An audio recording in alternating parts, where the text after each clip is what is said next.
welcome everyone to the March 2025 Research Roundtable. This is a family-focused roundtable, and we're so lucky to have speech language pathologist Allie Long with us.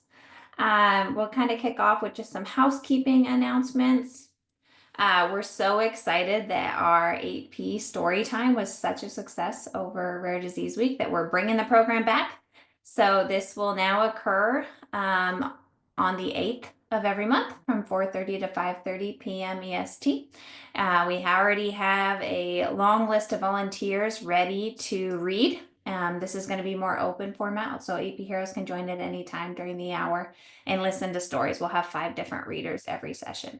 If you are not added to those invites already, go ahead and email events@project8p.org and we will get you added.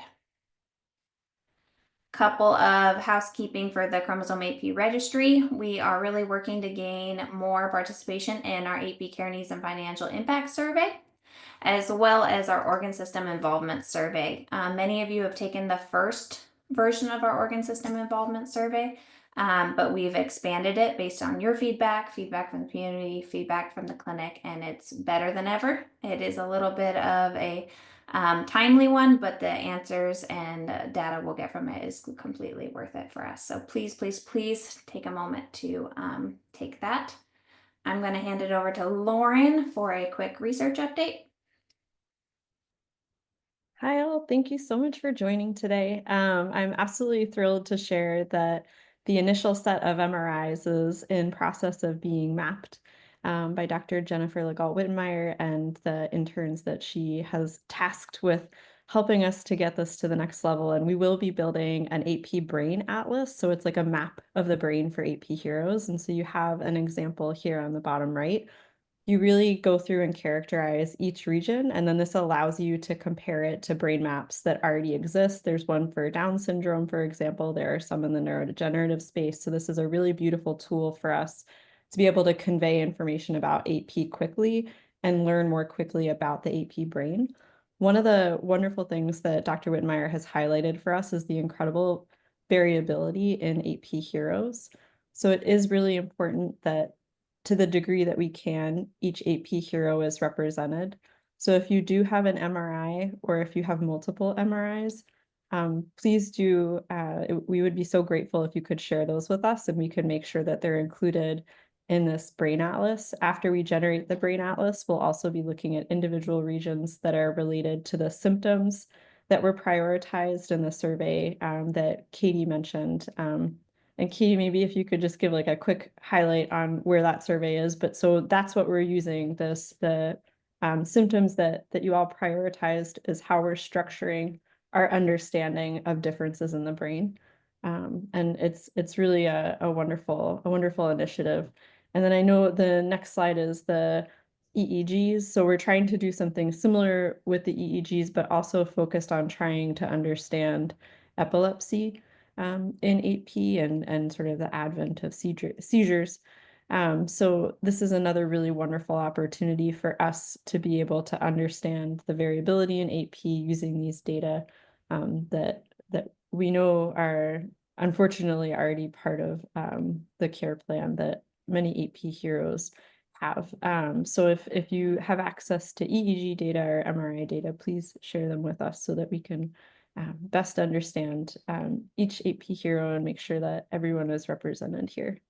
And you guys can email me. I can help you guys find them, track them down, fill out the necessary forms to get actual copies of these too. So feel free to shoot me an email during or after this call. I'm excited to share that we are fortunate to have Allison back next month, or 2 months from now, the beginning of May, to continue this conversation on communication, really focusing on AAC. Communication is so big, we knew we couldn't fit this all into one session. So I'm very excited she'll be back with us at our next research roundtable on May 5th, again at 1:30 p.m. We want this as a small group, so please feel free to put questions in the chat, raise your hand. We open communication with this, so we want it to be as useful as possible for families or any providers that are also on this call. So please feel free to ask questions. And with that, I am so excited to introduce Allison and hand it over to her. I have to tell you guys, she's been a speech therapist for over 10 years, working in a variety of settings from schools to clinics. She now has a private practice. She specializes in AAC, but really just the empowerment of communication. I had the pleasure of meeting with her last week, and I am trying to convince her to come to Alaska for a work trip. She is phenomenal, and she's going to be a gift to our community. And I'm so thankful for her time, and I know you all are going to love her. With that, I'll go ahead and hand it over. Great. Thank you so much, Katie, for that warm introduction. Would you guys mind sharing access for a screen share?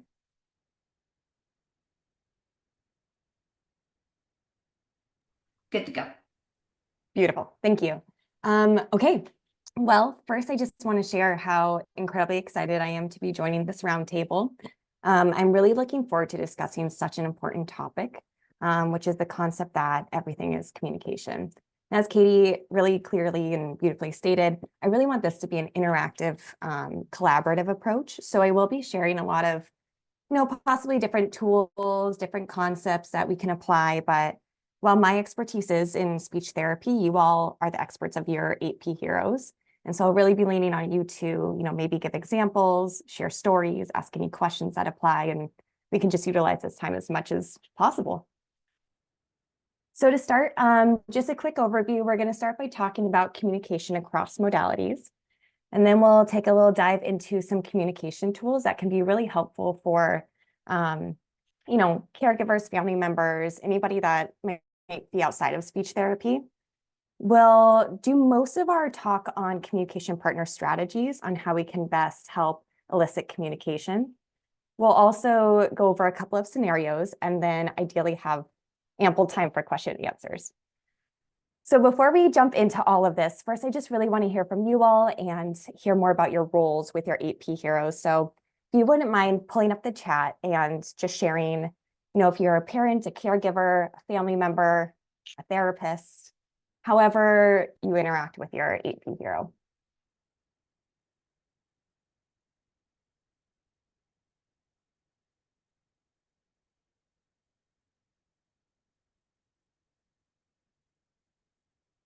Awesome. So I'm seeing a lot of moms and parents here.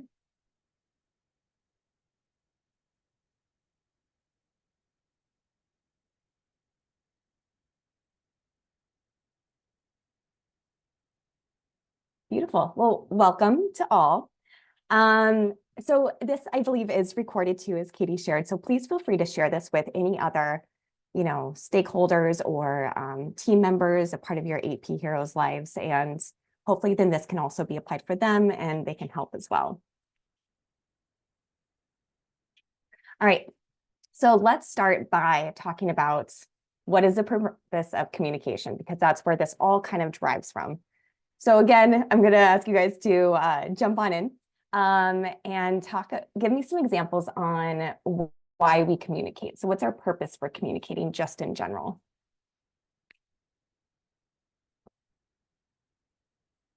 And Jennifer, I see you put multimodal AAC and bilingualism. That's fabulous. We'll definitely chat more about that too.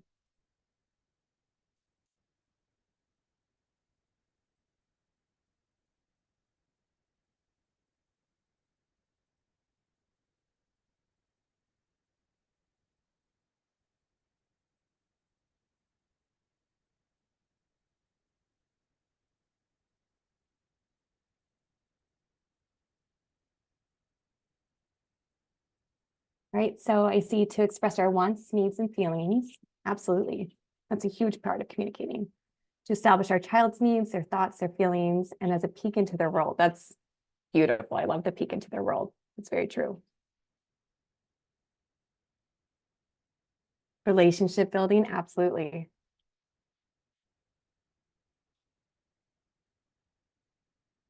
Requests, questions, descriptions, commentary. Man, you guys are on it. These are all wonderful answers.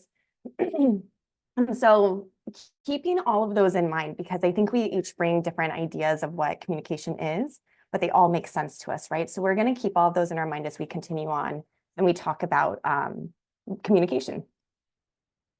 So with each of these, we really have this incredible formula that creates effective and meaningful communication. we can break that up into like three main pillars. So we have autonomy, which is our ability to first even decide if we want to communicate, because I know, at least for myself, there are times when I just don't want to talk or want to sit in silence or whatever that looks like.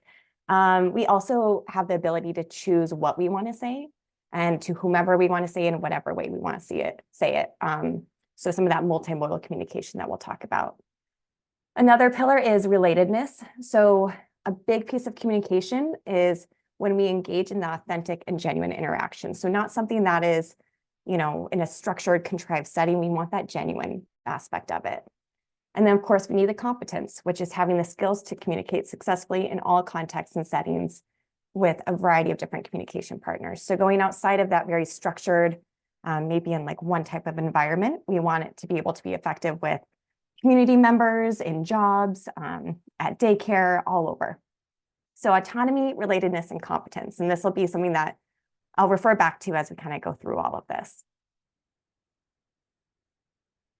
So now we'll talk about communication modalities, which I heard a little bit popping up, but if you all can think of your 8P heroes and share what are some of the different ways that they communicate. So my first example I would give is like spoken speech is one way that I know we communicate. Ooh, there's a freebie, but any other ways that we communicate with other modalities? And feel free to put that in the chat as well. Pointing, yeah, absolutely, Katie. So with pointing, I would consider that with some gestures. Emotions, totally facial expressions.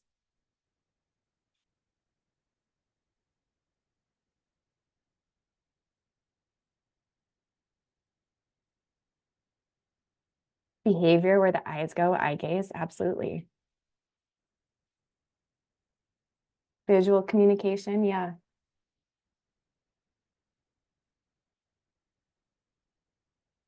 Great, so I'm seeing some really great examples. So, and visual communication, maybe thinking, if I'm interpreting this right, then like an AAC system. Sounds I see too, absolutely. So an AAC system, whether it's, mid-tech, a light tech, a high tech, which again, we'll talk about at a later date a little bit more in depth, but that is one modality to communicate. We have our nonverbal communication. So the gestures like pointing, facial expressions, even our body language too. Sounds like vocalizations too are a really big one, especially as having so many parents here. You guys know your child's sounds and can often interpret much better than unfamiliar listeners. We also use, even just thinking of others too, like what I use is texting and writing. You all are using the chat to communicate right now. I'm using spoken speech. And then we also have sign language as well. So putting all of these together, and I saw someone mention this earlier, which is amazing. Then we're getting into multimodal communication. And those are the various ways that we communicate each day, every day. We're all using multimodal communication all the time. Right now, you guys are using the chat to communicate. I'm using spoken speech. We're essentially choosing whatever is going to be the fastest and most efficient way to communicate. If we're all using spoken speech right now, we'd be unmuting, it'd be a little chaotic. So for us, this is what works. And the important thing to remember is that each of these communication methods should be valued, respected, and responded to. So although, working with so many families, I feel like the gold standard is always spoken speech, but really we have to keep in mind that all of these methods of communication are just as equally important because it's our AP heroes' ability to then communicate with the world around us. So we just want to ensure that they're still effective for them. So then we'll get into some communicative functions.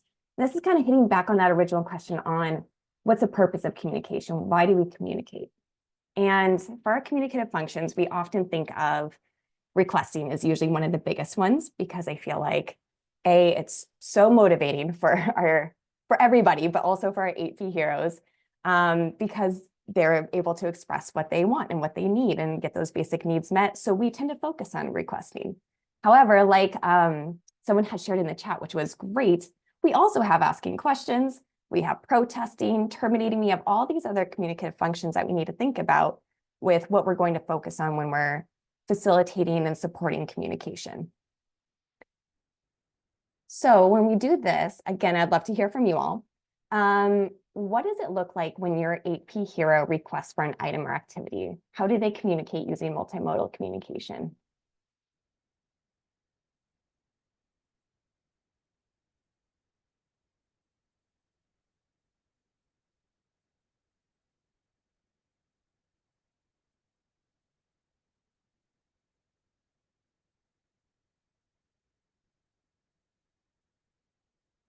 Speech, physically bringing the object for help, absolutely pointing to it, AC, looking at the object, touching objects.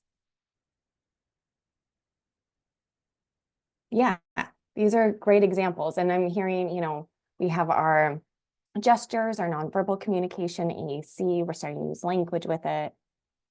How about with rejecting? What does that usually look like for your 8P heroes?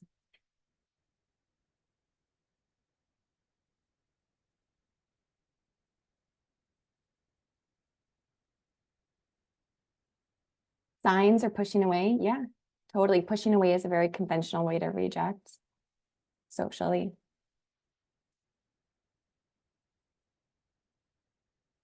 Frowning, totally. Those facial expressions. I love that we're so clued in on that because that can really tell us a lot of how they're feeling, what they're thinking.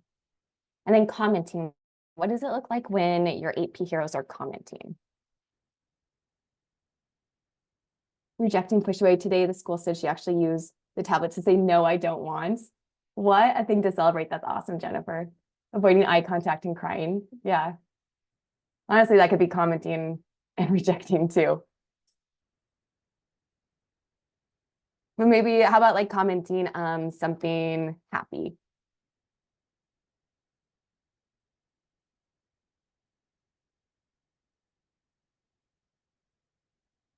Yeah, clapping. That's a great one. Clapping's one. Excitement and clapping, smiling. All right, I'm going to move ahead just because I think we're going to be quick on time, but just in case.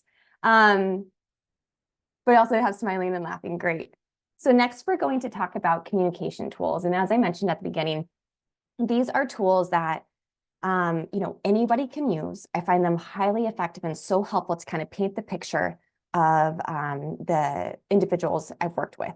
So it kind of breaks down each of those communicative functions, the vocabulary, what your communicator is doing to create then that more holistic view.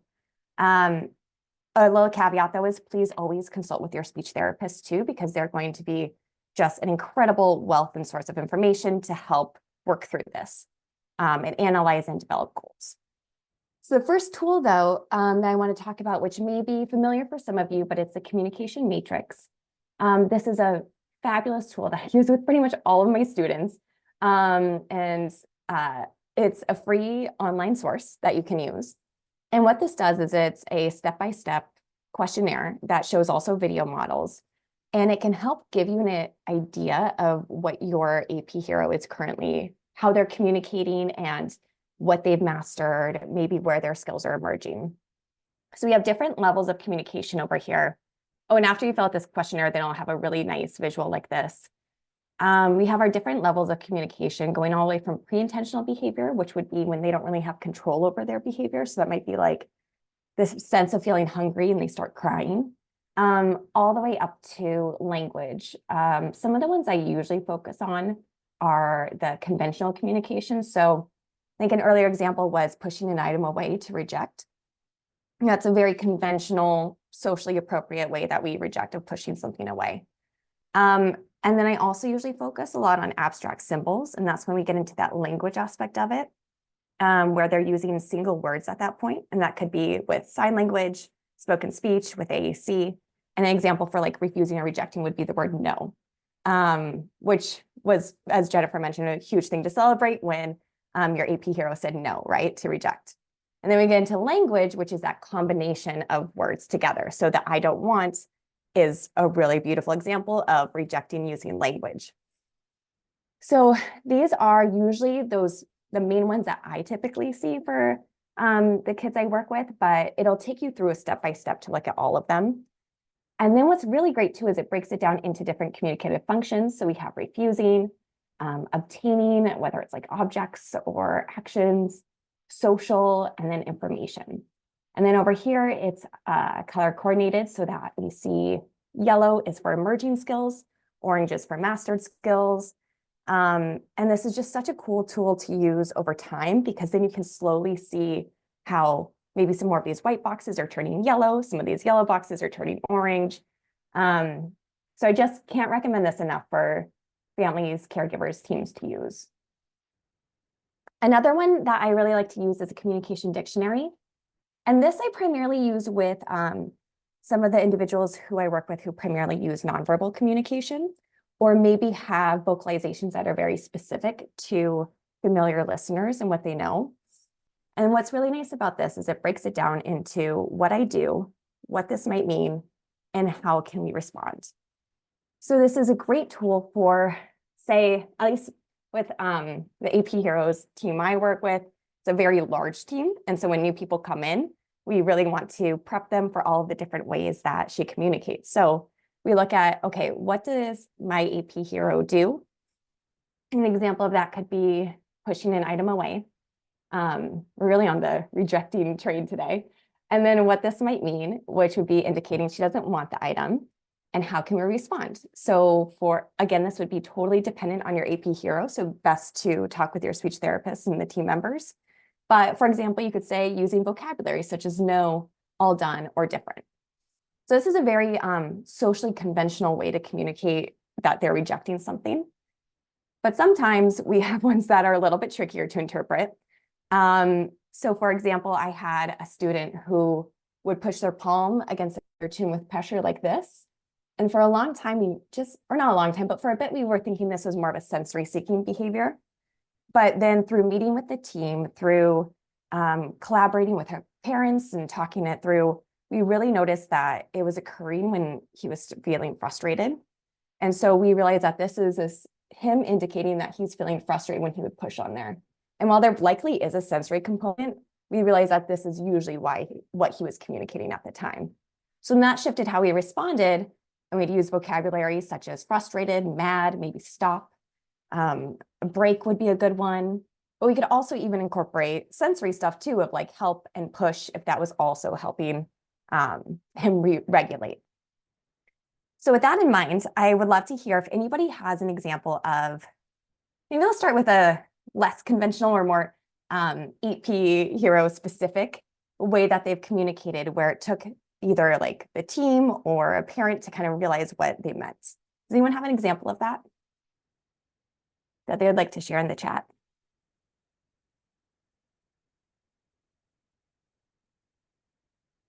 And feel free to unmute yourself too, if that's easier.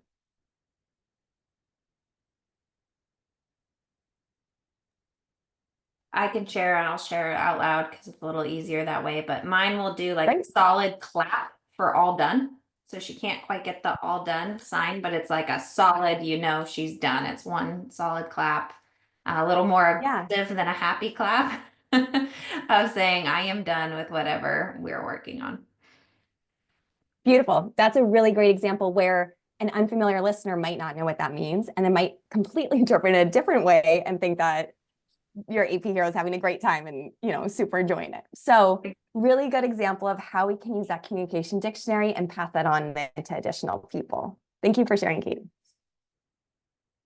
Another one too, if we look at our AP heroes who might use more language, and whether that's, again, sign language, AAC, spoken language, something that can be really helpful is the spontaneous language sampling. And when I say spontaneous, that's any kind of utterance that's without any support or prompting. So what are they doing completely independently, unprompted? An example could be if, a mom walks into the room and they say, Mom, versus something that would be more prompted would be like, oh, look who's here, or who is it? And then they would say Mom. So slight differences in that. So we really want to see what are they doing without any assistance to communicate. So you can do this whatever format you want. This is just typically what I use and what mine looks like. But we can make it into multimodal too. So if you see your AP hero uses spoken speech and AAC, this can be a great opportunity to use multimodal. You could just use AAC. You could just use sign language. And so this is nice for goal development because we can look at the different communicative functions and vocabulary. And the way I break it apart is first, we want it to be across communication partners to ensure that it's not just in one isolated person or in one isolated context. So we have the communication partner, a modality, so whether it's like AAC or spoken, what the utterance is, and then I like to include the context too. Because as I just mentioned, we don't want it in just one context. So if we think, this AP hero is using go independently and spontaneously, but then we recognize it's only when they're playing with trains, that tells us that we still need to work on that and expand that context for them. Yeah, and so this can be a really great way. Then we can break it down, again, consulting with your speech therapist, looking at all those different communicative functions on why they're using it and the vocabulary that they're using. So with that in mind, this might be a review for some of you, but I just always feel like this is so warranted to really talk about the differences between core vocabulary and fringe vocabulary. So when we're looking at that spontaneous language sampling, we want to see what types of words are our communicators using. We have core vocabulary, which is our most high frequency words that we utter. So that occurs in about 80% of utterances. And those are typically going to be verbs, pronouns, prepositions, adjectives. So all in all, it's actually a small group of numbers, but we can use them in a huge variety of different contexts. So some examples could be I, eat, want, up, big, don't. Versus our fringe vocabulary is our much more lower frequency words. They only occur in like 1 in 5 words that we say within an utterance. So these are primarily nouns. So they're very much more tangible objects. So we might have like apple, car, shirt, doll, bunny. So if I say, I see the apple, we have 2 core words and then 1 fringe word with I see an apple being the fringe word. So this is a large number of words, but they're used only in very specific contexts. And this is important to consider because, well, or at least in my experience, almost all of the kids I've worked with really gravitate towards fringe words, which makes sense because, again, if we think back to requesting, that's something they can get. It's tangible, so it's easier to learn. And fringe words totally have their place. They're a really important aspect of language. However, where we can get communication breakdowns is if we just are using fringe words. So recently I had a parent share that her son loves a hungry, hungry caterpillar and was saying caterpillar over and over. And so she brought over the caterpillar book and he just broke down even more and started crying because that's not what he wanted. And then she finally realized that he actually wanted to watch the caterpillar, the hungry caterpillar on the iPad. So that's where we need our core words, right? That's where we need the read caterpillar or the watch caterpillar to help with those communication breakdowns, to add to those communicative functions. Maybe it wasn't even requesting, maybe he just wanted to say, I see the caterpillar. So we really want to focus on those core words when we think of the targets and what we want to model for our AP heroes. Any questions for fringe or core vocabulary before I cruise on? Great. And if at any time, you guys, please feel free to jump into the chat and put in a question, and I can always come back and revisit it too. So now we're going to get into the role of the communication partner. And for all of us, we really have to think about those fundamental principles of what makes a good communication partner, or rather not good, but effective and an effective communication partner. So first, it's the belief that communication is multimodal, which I already saw with you guys adding into the chat is a definite belief here, which is lovely and wonderful. Another is, and this is a huge one, is that communication is not a chore, work, or activity. So we have to think back to that formula at the beginning and that relatedness aspect, right, of that genuine interaction. So we never want to make communication into something somebody has to do. Again, thinking of that autonomy. But rather we can learn communication through engaging in meaningful interactions. And that's where we're going to see our AP heroes initiate and want to engage and want to communicate. We also should always presume competence and believe that what our AP heroes are communicating to us is real and meaningful, and that they can grow and continue to learn. So with that in mind, we're going to dive into the power imbalance. And this is something that, all of us always mean so well, as a communication partners with our AP heroes, for me, with anybody I'm working with any kind of communication difficulties. But what happens, and this is just across all, there tends to be this power imbalance that starts to take place, where while well-meaning, the communication partner starts to take over the conversations, right? And we might start talking for our AP heroes. I know I'm guilty of it, where I'll take one of my kids to a school, all the kids will run up and be so excited and say hi, and we start greeting her, and I'll jump in and I'll start saying, oh, hi, and like modeling that language. But then I recognize I just took away her entire ability to choose if she wanted to say hi, for her to say hi, because I'm taking over that conversation. So just keeping that in mind, that while we always mean well, we want them to be in there, we can accidentally do that. We also might ask a lot of yes/no questions. And often that happens because we're trying to avoid any frustration. We're trying to avoid any communication breakdown. And we just want to get right to it and just ask, do you want this? Do you want a banana? And we go right into that. We also might not allow much time to respond. And we're going to talk a lot more about that when we get to the partner communication strategies. And we don't always confirm the meaning of the message of what they're trying to communicate to us. So that is kind of where we have our communication partner taking over more of it, versus our communicator tends to carry more of a load, whether that's motor, sensory, or language difficulties. So they're working through a lot more to communicate, which can then affect their speed. So how quickly they're responding. Thinking back to the girl I was talking about of her saying hi, if I'm jumping in, she might need a little bit more time to get there too. And then the efficacy too. So how accurately are they responding as well, whether it's with an AAC or spoken speech, even with gestures and nonverbal behavior. And what can happen is, because of this, there is an increased likelihood of dependence, where then suddenly our communicator, our AP hero, starts to really lean on us to be the ones to initiate, the ones to talk for them, the ones to cue them when they should be talking. And that then ultimately reduces their initiation and their autonomy. So with that in mind, we're going to do another quick little caveat with the caution with questions. And I kind of alluded to this with the yes/no questions, but again, our intentions are always so well-meaning, right? We ask questions because we want to engage the communicator in the interactions. We want to get them involved. We want them to contribute to the conversation and feel a part of it. We also might even do it to assess what they know, maybe what they've learned, what they may not understand, to get that kind of insight into, okay, what are they thinking? What are they saying?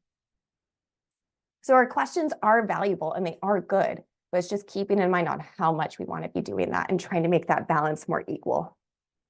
Because what can happen is, when we ask these questions, it can reduce that genuine participation, because as soon as you ask that question, there's that implicit need to have to respond, right?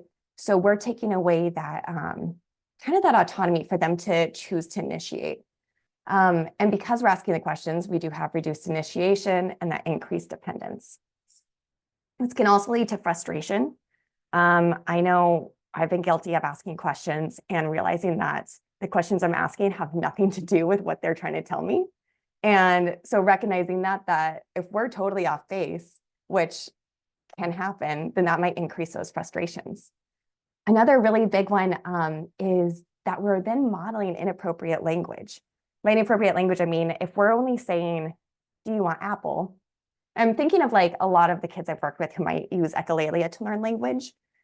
I've heard them say, when they want to request something, they might say, do you want apple? Yes. And that's their way of requesting, using that whole phrase, right? Instead of us modeling like eat apple, or something that would be more functional for them to learn that, right? So we want to try to avoid asking too many questions. Questions can be great when there's communication breakdown. But with that in mind, what we can do instead is we can model language. So for modeling language, we can start by first observing what the AP hero is doing. You guys give some really beautiful examples. So you're already doing it all the time, of just observing how your AP hero is communicating and what they're doing. But then what you can also do is you can describe out loud what they're doing. And this will create a really beautiful moment for them to recognize, okay, when I do this, they're seeing this. And then you can attribute meaning and you can help them understand that means this. So you're breaking each of that down to help them understand.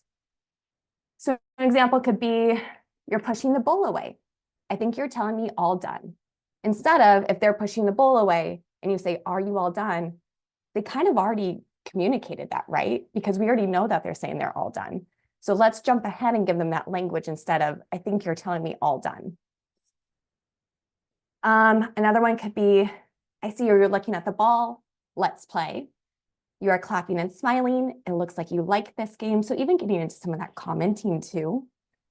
And really what we want to do too is shift our language. So we don't want to have any demands when we're communicating with them or encouraging communication. Because if we say, I want ball, we're totally taking away any of that relatedness or genuine interaction.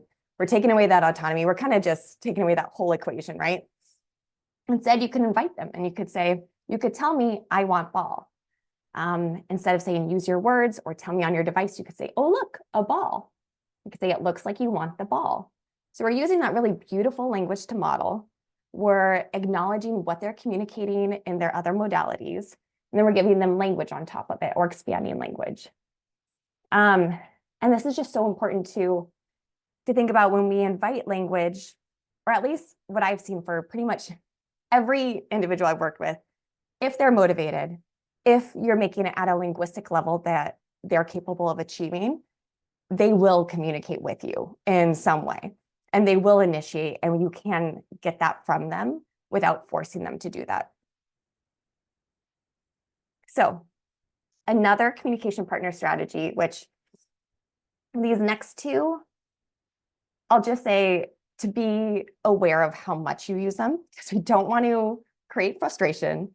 We don't want to, make it like there's no trust anymore. So, but they are really great strategies that you can use, and you can set them up where it's in a very naturally occurring way, because these things do happen just in life.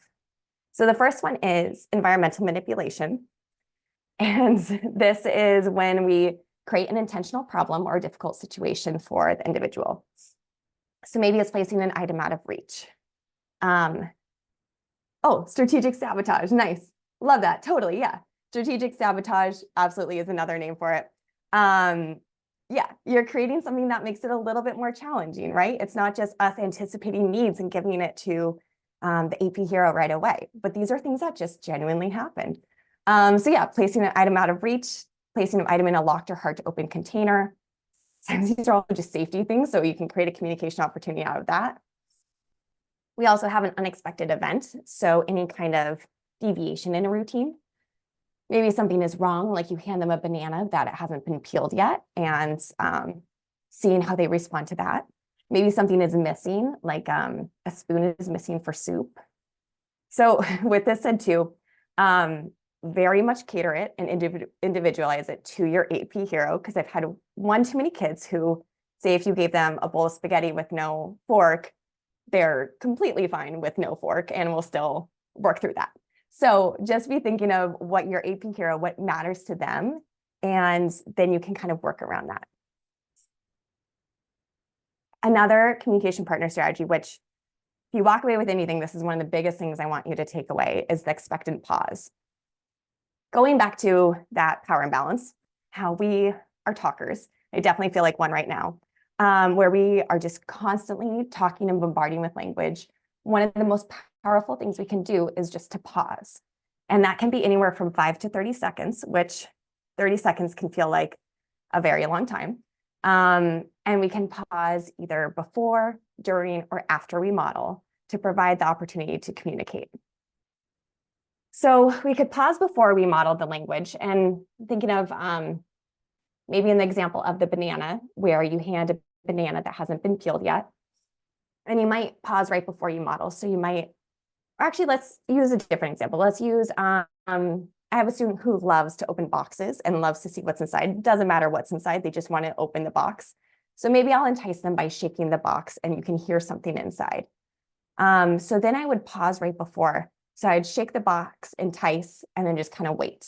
And I usually use the pausing before the model when that skill is already emerging, or when they're familiar with maybe the word open, or they kind of know what language to use, or what conventional behavior, nonverbal behavior to use, right? So this is usually something that I would pause before when they know what could be expected.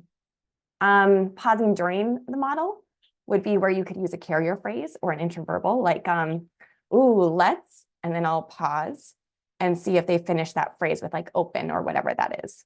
This one too, I don't use as much because I don't want that reliance on the verbal prompt, but it can be really helpful if you're trying to re-engage and re-motivate. And then you could also pause after the model. So this would be, especially when you're teaching maybe a newer concept or one that you haven't worked on in a while. So you shake the box, you say, ooh, let's open, and then pause and see if they're going to imitate that.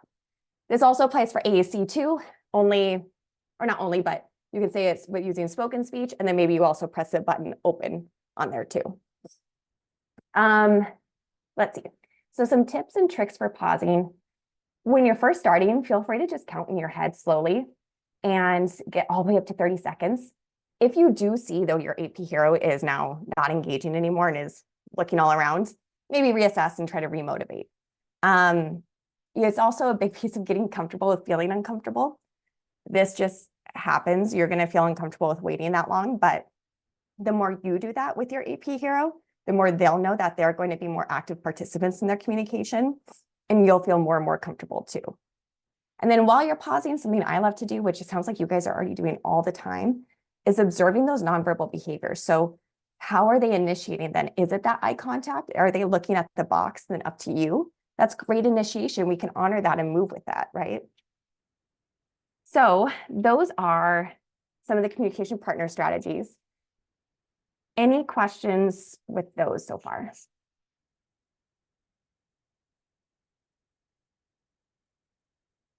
All right, I'm gonna keep on chugging along because I know we don't have too much time left. But again, feel free to throw into the chat if you have any questions. So what can you do starting immediately at home? First, I would recommend establishing or choosing a routine. So almost any time I work with parents or caregivers, we start off by asking what's a routine at home. And routines are so important because it's expected events that happen, both for you, for your AP hero, for your family, for whoever else is involved, right? So that way we can start to manipulate things or change things or focus on different targets because we have something that's expected in routine. So then you can select 2 to 4 targets. These could especially be nonverbal behaviors. So maybe we're going from something that's less conventional, like throwing an item because they're all done, to pushing it away.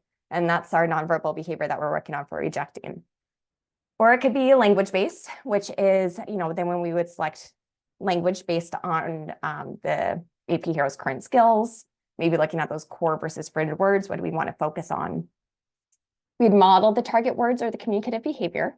So that would include even you lightly pushing an item away to show that when you're all done with something, and using partner strategies to entice communication. Big thing to note, because I recognize parents are superstars and always busy, especially if you have more than one kid too, but really focusing on that quality of the interaction over the quantity of interactions. While frequency is amazing, practice is amazing, and yes, I would still always, the more the better, it really is all about quality because we want to get back to that relatedness and that genuine interaction of what's so meaningful for the AP hero. Okay, so I have 2 scenarios that I think we'll have time with. So the first one is AP Hero 1. And this is very much, I'll be leaning on you guys for some participation, for some thoughts. So just for some background, SJ is a 2-year-old AP hero who presents with childhood apraxia of speech, fine motor difficulties, and developmental delays. She primarily communicates using nonverbal communication, including gestures and facial expressions. Modified sign language and spoken speech are currently modeled to facilitate receptive language learning. SG enjoys eating and engaging with her family during mealtime. So below, I started to create a communication dictionary for her, and then we'll help fill out how to respond. And we're kind of already creating those targets. So what she does is she first vocalizes while looking up at her communication partner. And what the team realized is that she's indicating that she wants to be lifted up. So what's a way that we could respond or model language? What could be a target we could work on with her? to maybe shift that less conventional vocalizing and looking to something maybe more conventional.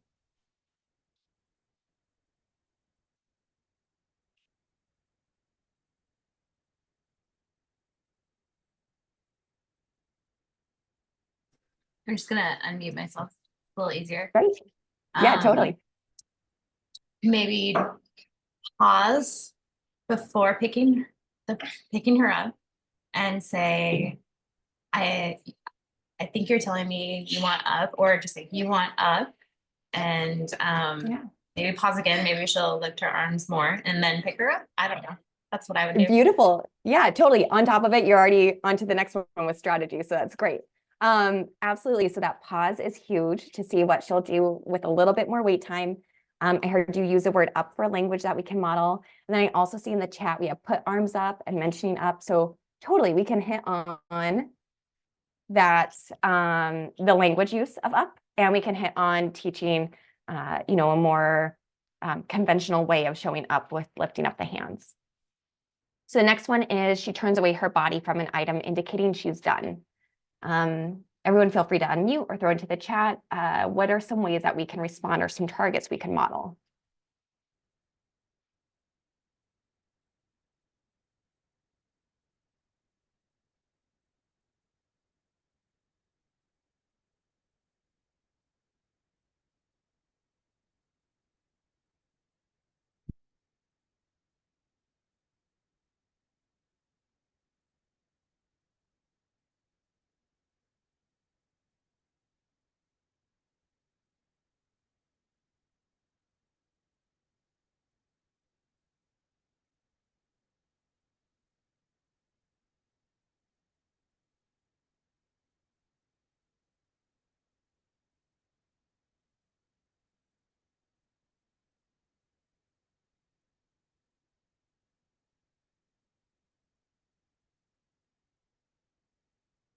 So any thoughts on how to help her indicate when she's done?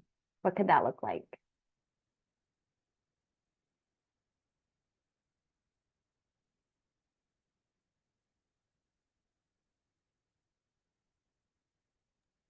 So kind of like Katie, Lila has her own way.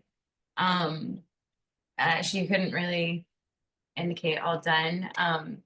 But then so when she was really little, we started tapping on her tray. And so now when she's all done, she like slams her tray, but it could look like she's happy, but we know that she's all done. And that's as far as we've gotten. No, yeah, that's wonderful. And that's so funny because that's my next example then of hitting hands on table, but this is for requesting more of an item. But that's a great way though to like add to the communication dictionary of then this is what this means and how to shape that, right? For this one, I have modeling pushing an item away or shaking the head no, or using a phrase all done. But again, to your point, it really depends on the 8P hero and their motoric skills and what is going to be most functional for the family. Is it gaining that attention of saying, hey, I'm all done, so then people look over? So it really is always individualized then to each 8P hero. My next one is hitting hands on a table and looking at an item during mealtime. So for this one, she indicates she wants more of an item. I'm going to just jump into this because I want to have time for a second scenario too. But an example for that one, I put modeling, reaching for item, an isolated point, or using the word eat. So let's see.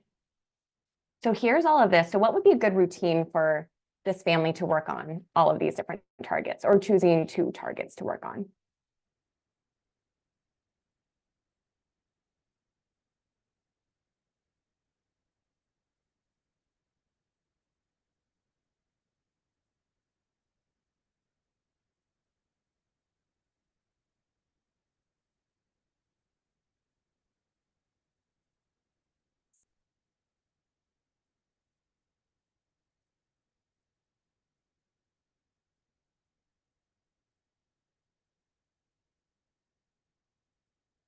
All right, I might jump ahead, but so a routine for this could be mealtime.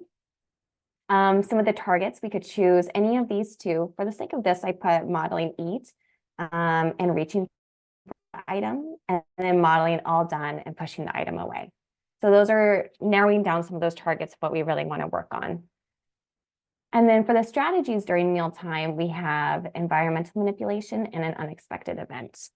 For the sake of time, I'm just going to give some examples of what I would use for these strategies to help elicit some communication or set up that communicative opportunity. So for up, we could set up, create a setup to encourage assistance getting into the high chair. So lifting up her hands.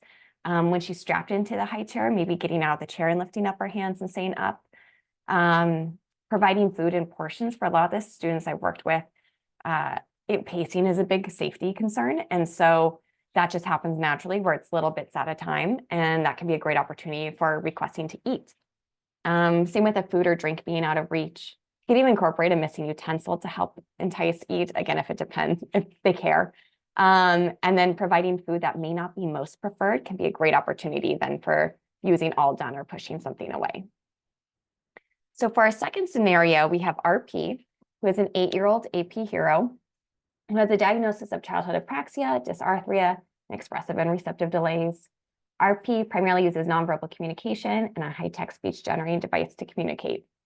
Using spoken speech, he produces about 10 words that are intelligible only to familiar listeners. So I use the communication matrix and a spontaneous language sampling to show that RP demonstrates the following just with his AAC system. So really focusing on that since that's his primary mode of communication. He has mastery using single words to reject no, and he requests using nouns, so those fringe vocabulary. He demonstrates emerging skills using single words to comment, direct actions, and request action, so more of those core words. What he doesn't currently use is he doesn't ask questions yet, he doesn't greet others or use polite social forms yet. RP's utterances primarily consist of single words and or learned phrases like I want. So here we have kind of an outline for RP. RP loves all things music. He enjoys listening to music on his iPad, singing, playing music, especially the drums. So with all that in mind, let's start off with a routine. Based on his interests, what would be a good routine that we could create or an activity that he would enjoy? And feel free to throw it out into the chat.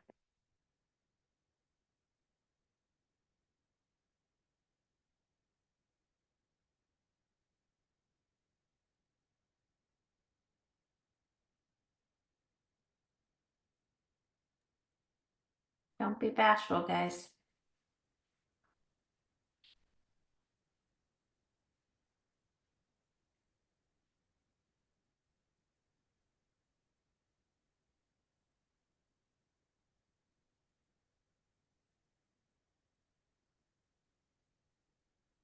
Right, give it like 5 more seconds. It's a great opportunity to practice expectant pauses. Jennifer put, we've used music interests for requesting songs, also for again or more. Totally. So I hear you mentioning music. Absolutely, let's roll with music, whether it's listening on the iPad, playing music, anything centered around music would be great. For targets, for this one, what I put, because he has such an array of different communication, what I typically like to do if we're going to start off with just a few, and again, this isn't long-term necessarily, but maybe we're mixing it up, right? Where 1 week we're working on a few of them, and then soon as this feels more and more comfortable, you can work on more and more targets that occur naturally. But for this, starting off with this family, I was thinking we could start with directing actions because that is an emerging skill, and we can start to expand some of those core words. So we could use words like on, turn, loud, and then introducing asking questions. So really focusing on where, especially since RP is so motivated by music, this could be a really good opportunity to start to teach where. Again, very much dependent on the language level that he's currently at, but it's worthwhile to at least start introducing this and modeling that concept of asking questions and finding information out. So strategies for music, then too, I'd love for you guys to throw in, since we didn't do it for the last one, what would be some environmental manipulations, unexpected events, or what was the other SLP, strategic sabotage that you guys could use around music? And feel free to unmute yourselves again if it's easier than typing it all out.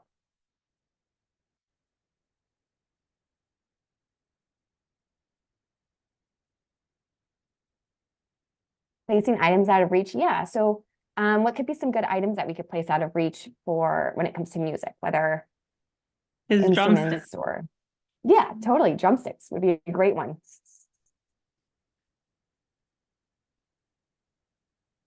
And also easy for us to place out of reach too.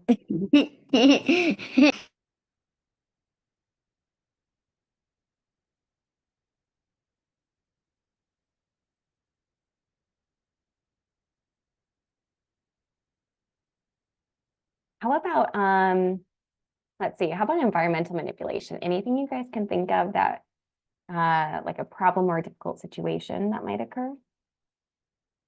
And maybe we'll do, so we have drumsticks for the drums. What about for like an iPad, if they're listening to music on an iPad?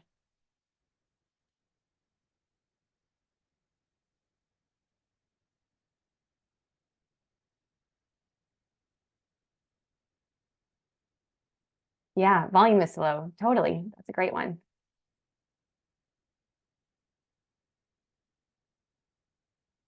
Cool. So I'll share these. So some of the ones I have is like, if it's with an iPad, maybe the iPad is out of reach. Oftentimes we have passcodes on our iPad. The drums might have covers on them and maybe you need an assistant taking them off. The music is turned down, the iPad is dead, the volume is, or music is turned off, volume is down, drumsticks are missing, totally. So these are just some strategies that we can think about with something that's so entertaining for them too. So I think we finished just barely on time, but I'm happy to stay longer too to ask any questions, if that's okay with you, Katie and Lauren. Do you guys have any questions, thoughts, comments regarding communication in general?